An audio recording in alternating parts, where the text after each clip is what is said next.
TV audience. We left off on Monday with a question about, or learning about how a bill becomes a law. But we went really fast, so we're going to kind of review that and then look at the second part of it too. So the question for you, after a bill is introduced in the House, what fraction of votes does it need to move to the Senate? So in other words, what percentage of the House has to vote yes for a bill to pass to move on to the Senate? Who remembers? And to answer your question, Caden, the notes questions, the Article 1 notes questions, which you've been filling out as we go, those are going to be due by the end of the day today. We changed that due date. So,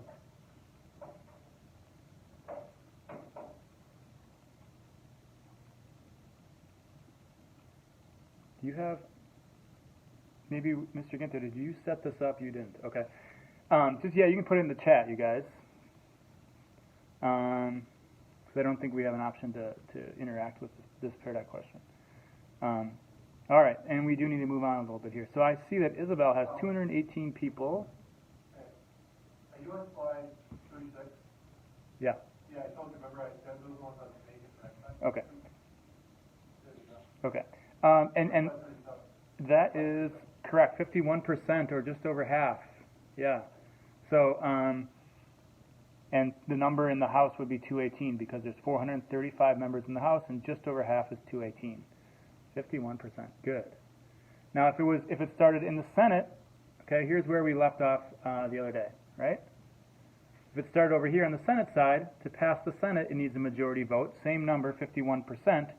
And you know what? The math is really friendly there because it's actually 51 votes as well, because 51% of 100 obviously is 51. Okay? And then whichever side it starts, it goes to that opposite house. So if it passed through the House of Representatives, then it would go to the Senate. And if you're following like kind of where my cursor is here, then there's a vote in the Senate. You got to get that majority vote. Same thing if it starts in the Senate, then it goes to the House of Representatives. So it's just like the opposite happens. And if the president agrees with the bill, it comes to his desk and he signs it, and then it becomes law. If the president disagrees and says, you know what, this is a dumb bill, I think you guys don't know what you're doing over there in the legislative branch, then he has the option, or she has the option, to veto. Okay?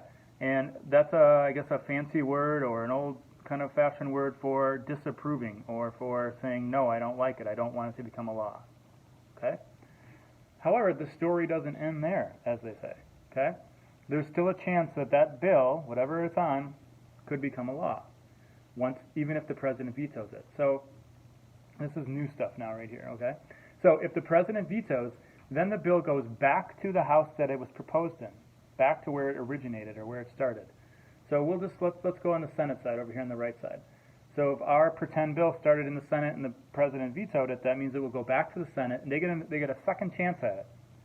Okay? But this is what you'll notice, and it's kind of in small print right here. Now they need a 2/3 majority vote for it to pass. Okay? So in the House, that would be 67 votes. 67 would be 2/3 of 100. Okay? If that happens, then it goes to the House of Representatives, and they need to do a 2/3 vote. And I think that we said was 288 in the House. Okay? If those two things happen, passes the Senate with a 2/3 majority, passes the House of Representatives with a 2/3 majority, then the bill becomes a law, and the word that we use, and I'll move my cursor so that thing gets out of the way here in a second, is that overrides the president. It's an overriding a veto. Okay? So even though the president says, nope, I don't want this to be a law, it still can become a law if they vote with 2/3 in each house. Okay? Now, it doesn't happen very often because presidents usually always know, I guess, what the vote count was, and if they know that most people aren't going to change their minds, they're not going to veto something that they know would be overridden by the House and the Senate. However, I say that, and then it just happened about a month ago, not even, a few weeks ago. President Trump vetoed a bill that essentially funded the military and did other things related to defense, and he vetoed that, and it was overridden in the House and the Senate, so it became the law. Okay? Doesn't happen very often, but I got an example there for you.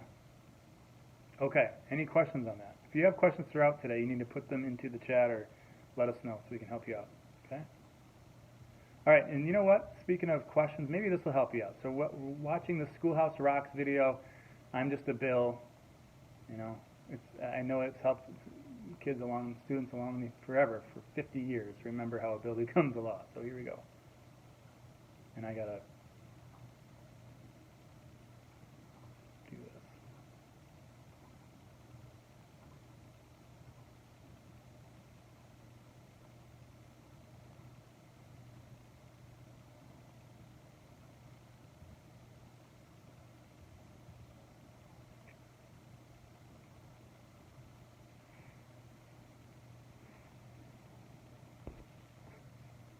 All right, they're watching I'm Just a Build Schoolhouse Rocks video. It's embedded into your notes that you have, your slides, so you can watch it, or you can just look it up on YouTube.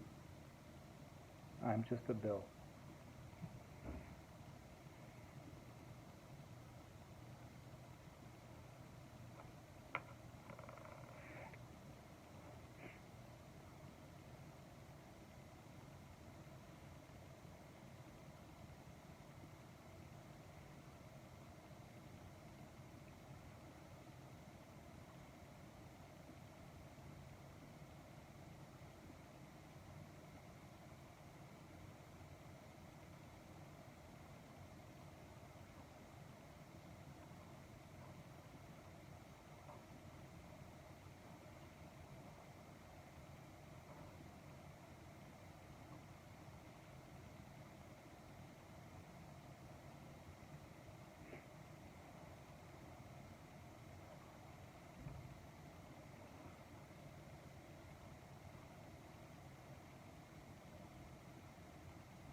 Oh yes.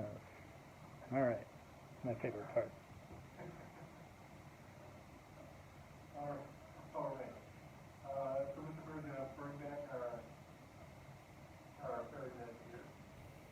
And when we move on here, we're going to start talking about the power this legislative branch has. Remember, we're in Article 1, that's the legislative branch, everything we have. Go over to Mr. Kinther now, who's taken over, talking about the powers of the legislative branch. The symbol or the word letter is CB. CB. Mr. Fair, CB. All right. 10-4, good buddy. All right, CB does not stand for CB radio, whatever. What does that stand for? Crossband radio or something? I don't know. Anyway, it stands for checks and balances.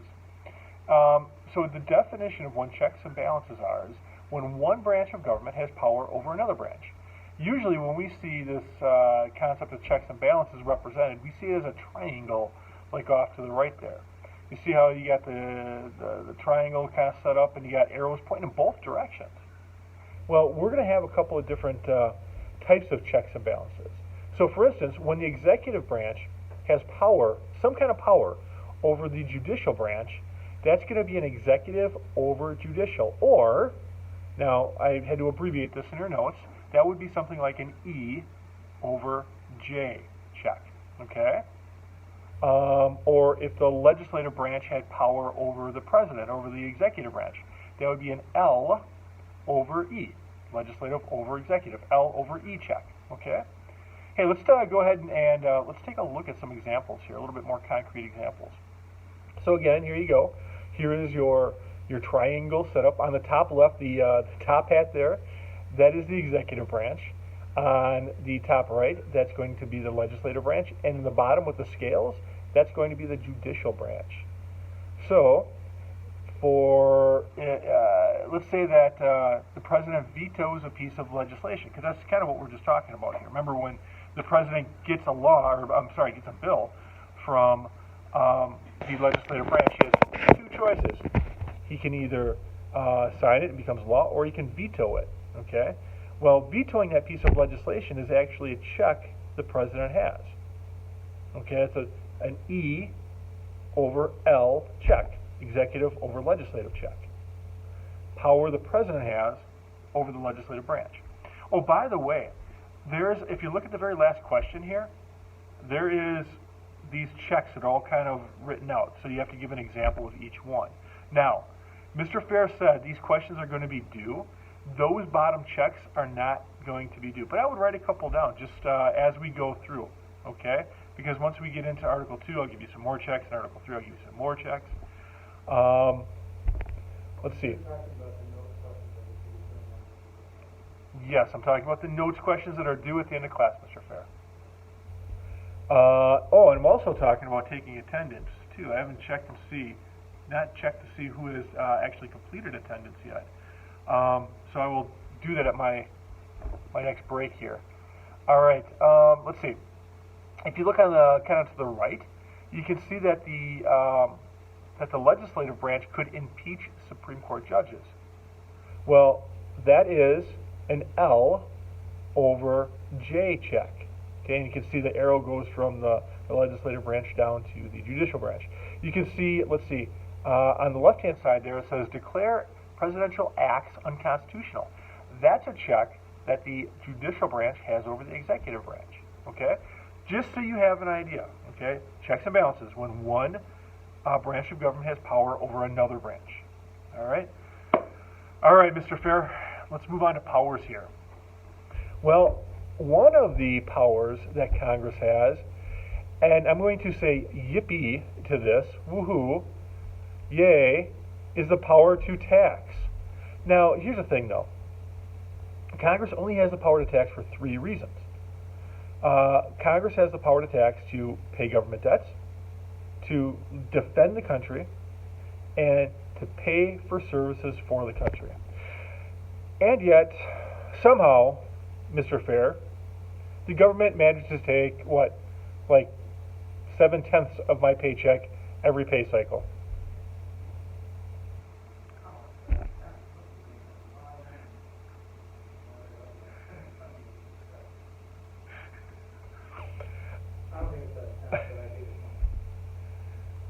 Were you going to say anything about taxes, Mr. Fair? Well, I just wanted, I got to point out, and it's actually will be, that's what I point that I can make from this, probably last one, that third bullet point there, aim for services of the country. So if you think about it, aim for government, that's protecting the military, protecting the country, that's protecting the military. Those are very true, even that. The last one is basically everything else that you could possibly imagine that Congress does. That's where, that's where our tax dollars go. Whether that's for, Medicare, or healthcare policy, or security, or services, or, historic preservation, on and on and on. So, a lot of different things fall into that first category. The biggest chunk of our money, kind of by far, goes to spending.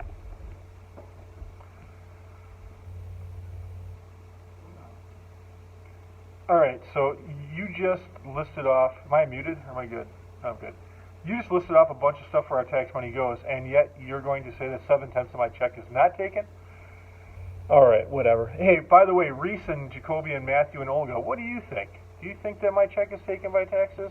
Oh, and also, make sure to check in, would you please? All right, so some more powers that Congress has. Let's see. Congress has the power to borrow money for foreign governments. Congress has the power to regulate trade, and actually Congress got this power to regulate trade through the 3/5 compromise, you may remember.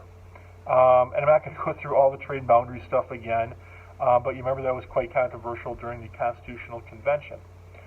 Let's see. Congress also has the ability to determine citizenship, or they have the ability to curtail citizenship. And we'll talk kind of about that when we get to immigration. Hey, guess what? In fourth quarter, I think we're going to hit immigration. Let's see. They also have the ability to print money. Now, we didn't talk about this too much, but under the Articles of Confederation, every state had the ability to print money. And you could only imagine what an economic mess that was. You know, you needed to, if you were a businessman in New York and you needed to buy something from Pennsylvania, you know, you had to kind of convert your money into Pennsylvania money before you did that. I mean, can you imagine? You're gonna go, you know, you're gonna go shopping in Chicago this weekend, and you hit that, you get down to what is that gas station right there? The Super Flying J or something like that, right there on the border between Rockford and Wisconsin. And you have to trade over your Wisconsin money for Illinois money. You can imagine what a pain that would be. Anyway, so money then has become universal. Congress also has the ability to set up post offices. They have the ability to determine copyright laws, which we'll kind of talk about, I think, probably coming up here in wrap up. Oh, and wait a minute, Mr. Fair, I see something in the margin there.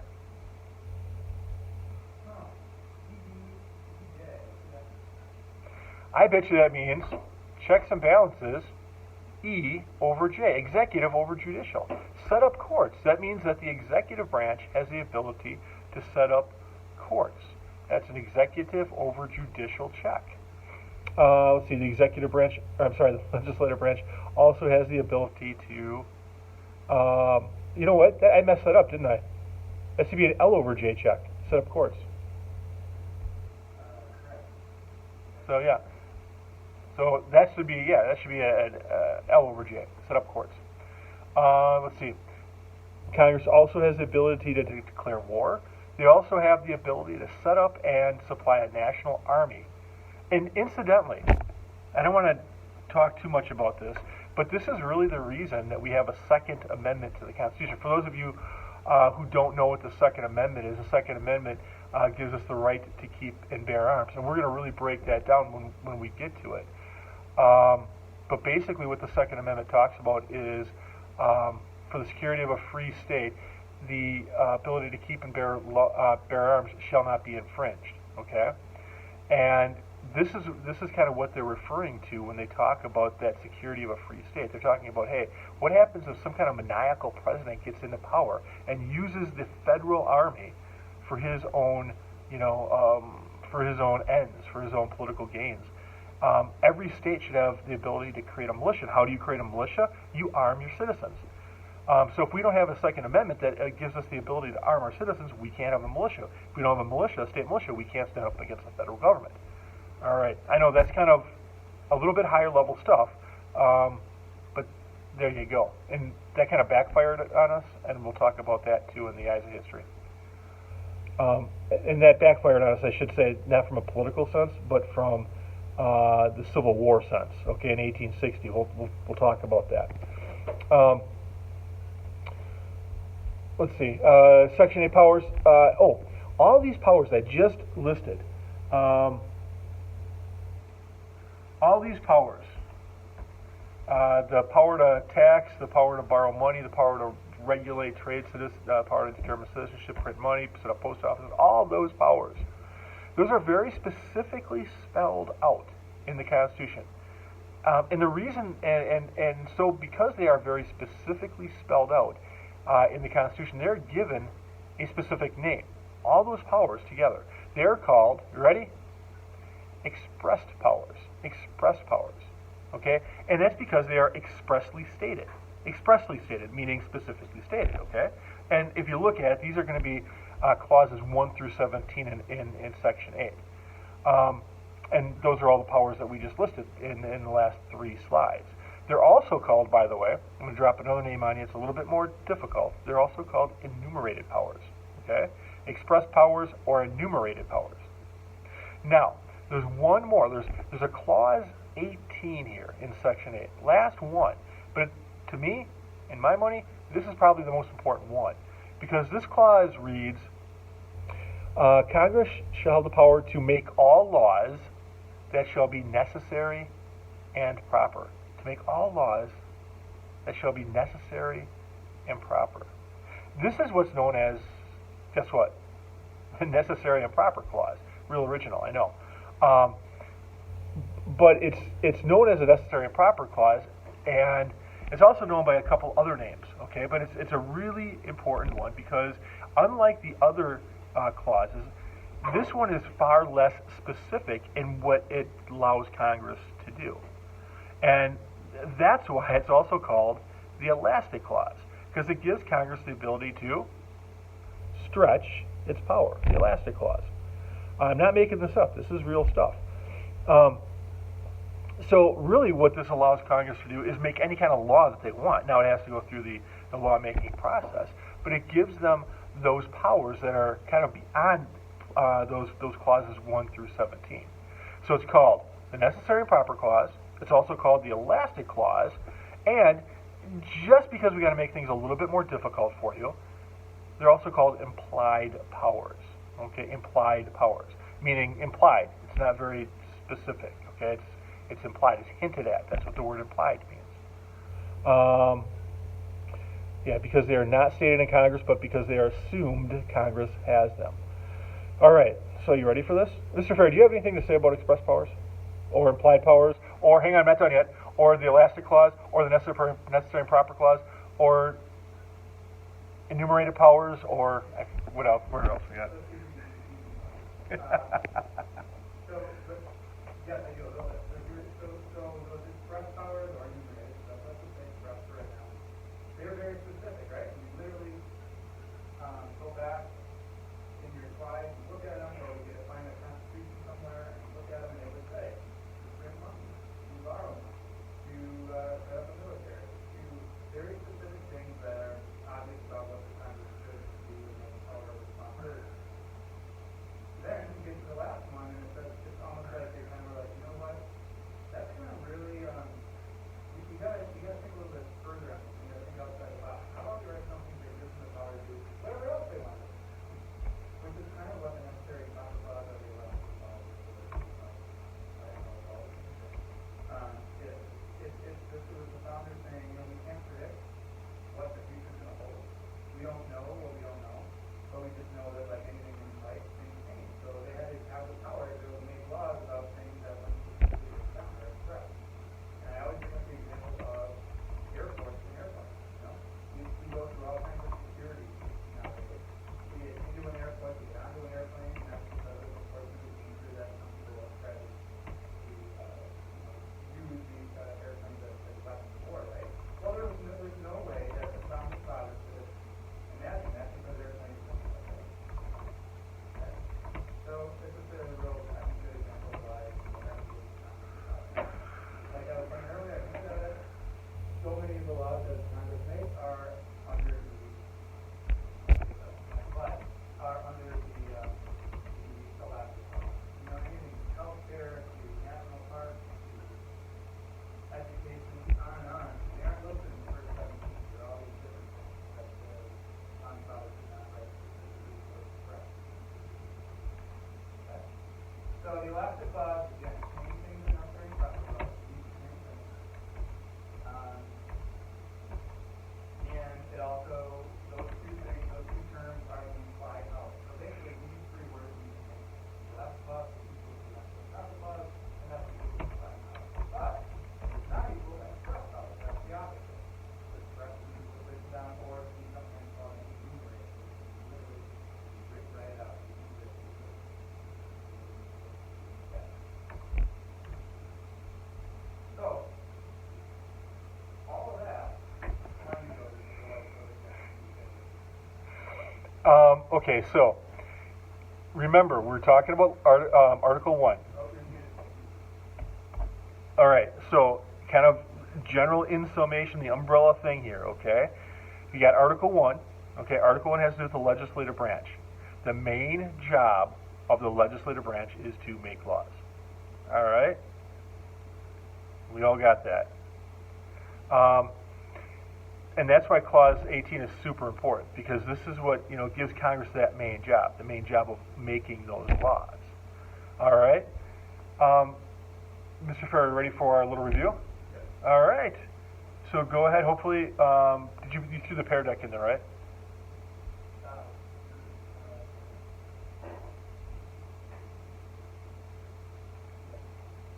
Okay, because I had to go. I came in late on my screen here, so. Okay. So I put the fair back in there earlier, class I think it looks like 26 and go ahead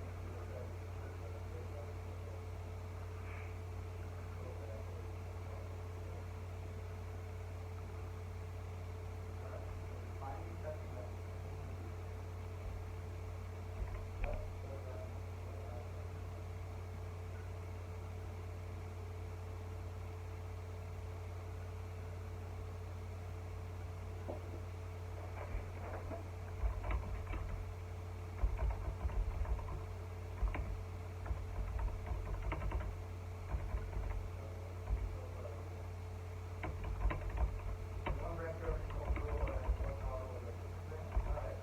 One branch power the other, power the other, power the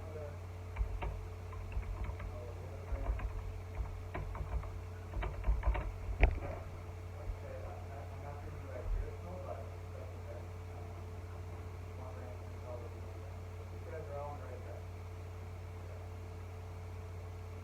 I always think of hockey. If you're a hockey player, you come to Texas, they get coached, they get stopped, so that time you guys get here, one branch can kind of slow down. Powers that are specifically spelled out in Article 1 are called what? Powers that are specifically spelled out in Article 1 are called what?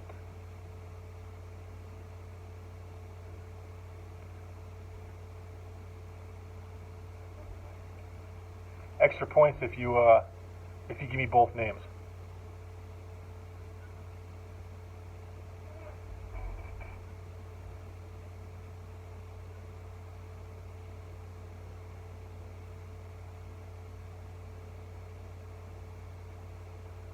And last call for Jacoby or Olga for attendance.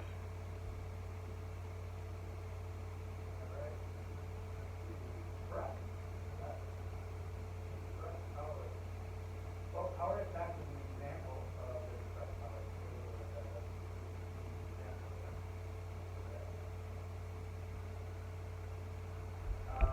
The elastic clause and implied power, that's the opposite. But just wait. Did anybody, I didn't see the first ones, did anybody have, okay. The other term I dropped for this was enumerated powers. Enumerated. Express powers or enumerated. All right. Clause 18 states to make all laws that shall be necessary and proper. What three names does this clause go by? The three names. Even if you have one. Okay, Olga, I will check you in, all right?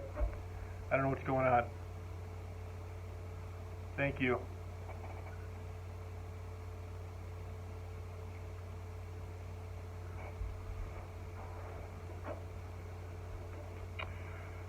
All right, let's see what we got here. You got the necessary and proper clause, and it looks like you're going with the I feel like Alex Trebek here. It looks like you wrote the elastic clause. And implied powers. Nice job, Alex P. Implied powers, the elastic clause. Looks like you're going with necessary and proper coming up. Elastic, implied, elastic clause, necessary and proper clause. Yeah, you guys got this. Nice. All right, what is the main job of the legislative branch? What is the main job? I think I gave you this main job in like 3 words. 3 words. What is the main job of the legislative branch?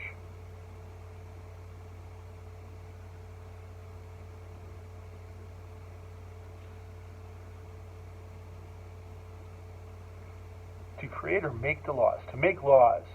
Okay, make laws. Make laws, Molly. All right, Molly. Make laws, Isabel. All right. To establish rules for Congress. It's to make laws. Make laws, to create laws. To enact laws in appropriate money for the administration of public policy.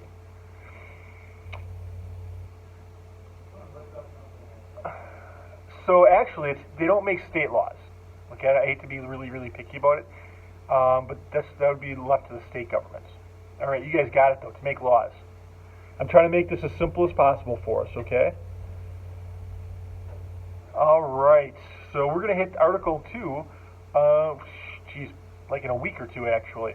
All right. So what we're going to do right now is Mr. Fair's going to he's going to get a quiz ready for us over there. Mr. Fair, can you hurry up and write that quiz so we can take that? All right. So let me tell you, in case you did not know, in case you guys did not read your posts, we actually, Mr. Fair and I kind of changed our policy on quizzes, okay? We are now allowing retakes on quizzes because we got a lot of questions about this. We got a lot of people asking us, and we're like, hey, maybe there's a way we can fit this in. And I don't want to get into all the detail of this, but I will tell you this. There's a couple of requirements if you want to do a retake on a quiz. The first thing you have to do is you have to have the assignment that's associated with the quiz completed. Now, Mr. Fair and I told you a couple times that you're going to need to have these Article 1 notes questions completed. That's the assignment that's going to be associated with the quiz you're taking today. You can use your Article 1 notes questions to complete this quiz. Matter of fact, good idea to do that, right? You guys know how social studies works by now, okay? You know how we build our quizzes. You know how they relate to the questions and everything. So that's the first thing. You'd have to have your assignment done. The second thing is you'd have to take the original quiz. So you'd have to take this quiz today. You can't like skip the quiz today and then just go ahead and take the retake. Okay? No, that's not how this works. So the third thing is you'd have to come in the next day, or at least make arrangements for me to come in really soon, the next small group day, to take the retake. Okay? So let's say that you got a 6 out of 10 on the quiz that you're going to take today, and you're like, you know what? I think I can do better. So what you would do is you'd say, hey, you'd stop into our small group tomorrow, and I would say, okay, well, hang on, I got to check your assignment. Oh, you got your assignment done. Oh, and you took the original quiz. Good. And then I would open up the retake quiz for you. Now, this is really important. Whatever you get on the retake quiz is what you get. Okay? So if you get a 5 out of 10 on that retake quiz, that's your score. Okay? We don't take the better of two scores. We don't average anything. You get what you get, and you don't have a fit. Okay? So hopefully everybody understands those rules. If you need to hear them again, first of all, if you want to read them, they're posted in your Google Classroom. Secondly, we record our lectures. I'm going to post this lecture so you can go right to this part and you can see that I've kind of informed everybody what the rules are. All right? So that's my spiel. Mr. Fair, you got something as well over there, yes?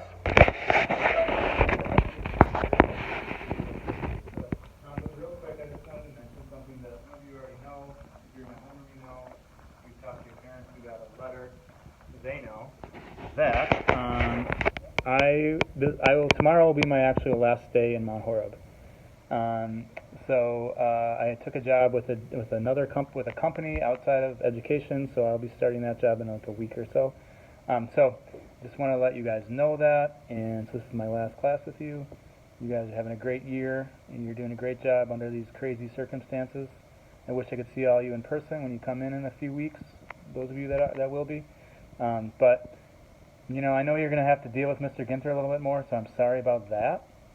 But no, you'll be fine. There's going to be a long-term sub in my place here coming up. So you guys will be fine. Have a great year. Good luck, and talk to you later. The quizzes are posted.